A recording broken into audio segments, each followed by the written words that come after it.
Do you want to create a living? Everyone wants to feel successful, but few want to do what it takes to be successful.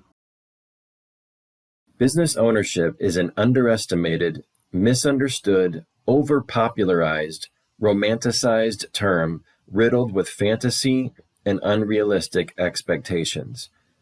Yet few can resist getting the highbrow nods when uttering the phrase, "I'm an entrepreneur," or "I'm a business owner." Of course, anyone can say that they own a business to feel better or impress others, but creating a living through your business is easier said than done.